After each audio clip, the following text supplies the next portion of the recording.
Assalamualaikum warahmatullahi wabarakatuh. Selamat pagi pemirsa. Apa kabar Anda hari ini? Semoga baik-baik saja. Serangkaian berita menarik telah kami rangkum untuk Anda bersama saya Agung Hadi Setiawan dalam kabar pagi hari ini.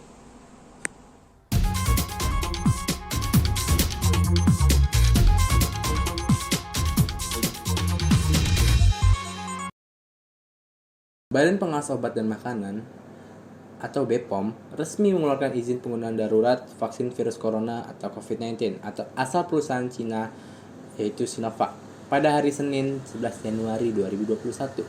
Izin penggunaan itu dikeluarkan usai hasil evaluasi BPOM menunjukkan bahwa Sinovac memiliki efikasi sebesar 65,3%.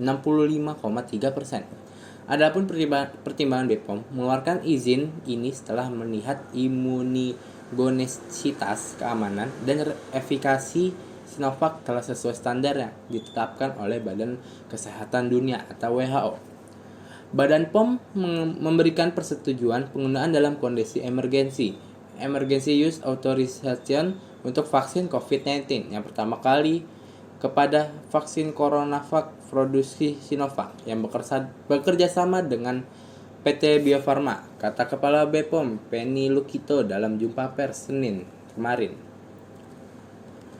Dalam hal ini, data digunakan dalam mendukung terbitnya izin darurat ini adalah data keamanan subjek uji klinis yang diamati setelah dua kali penyuntikan, data imunogenisitas atau kemampuan vaksin membentuk antibodi, dan data efikasi vaksin atau kemampuan vaksin melindungi orang yang terpapar virus menjadi tidak sakit. Selain itu, data yang dijadikan perhitungan efikasi adalah hasil uji klinis tahap 1 dan tahap 2, serta hasil uji klinis interim terhadap tahap 3 yang merupakan hasil monitoring efikasi selama 3 bulan pertama vaksin disuntikan pada relawan. Oleh sebab itu, meski BPOM telah mengeluarkan izin darurat, namun uji klinis yang dilakukan oleh tim riset uji klinis vaksin virus corona dari Fakultas Kedokteran Universitas Padjadjaran tetap akan dilanjutkan dengan pemberian EUA sampai pengamatan 6 bulan selesai atau sekitar April atau Mei 2021 mendatang.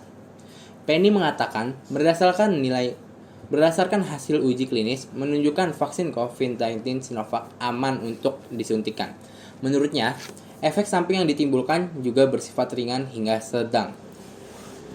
Efek samping bersifat tolak berupa nyeri, iritasi, pembengkakan, sementara efek samping sistematik berupa nyeri otot, fatigue, dan demam.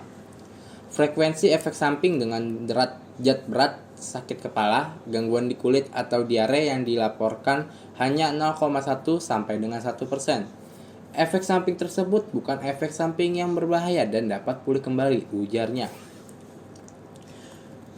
Meskipun vaksin ini telah diberikan izin penggunaan dengan skema EUA, aspek keamanan, khasiat, dan mutu vaksin harus tetap dipenuhi berdasarkan data-data dukung yang memadai. Setelah EUA diberikan pengamatan diteruskan untuk pengamatan efek samping dan efikasi jangka panjang. Standar yang dipakai BPOM itu tidak lari dari pakem yang sebelumnya telah ditetapkan oleh WHO, Badan Pengawas Makanan dan Obat Amerika Serikat atau FDA, hingga Agensi Obat Eropa atau EMA. Dalam hal vaksinasi ini, Presiden Joko Widodo telah menegaskan bahwa vaksin COVID-19 diberikan secara gratis alias cuma-cuma. Gagasan itu diharapkan dapat mencapai target pemerintah dalam memunculkan herd immunity atau kekebalan kelompok terhadap penularan virus corona. Pemerintah menargetkan akan menyuntik vaksin COVID-19 terhadap 67-70% penduduk atau sekitar 182 juta orang. Namun, pemberian awal vaksinasi ini bakal diperuntukkan khusus untuk tenaga kesehatan di 7 provinsi yang meliputi Pulau Jawa dan Bali. Vaksinasi itu bakal menggunakan Sinovac yang tiba di tanah air pada Desember 2020 sebanyak 3 juta dosis. Pemerintah bakal melakukan vaksinasi COVID-19 mulai 13 Januari. Presiden Jokowi dan para pejabat lainnya menjadi klaster pertama yang disuntik vaksin COVID-19. Selanjutnya, Vaksin diberikan kepada kelompok prioritas seperti tenaga kesehatan, anggota TNI, atau Polri, dan lainnya.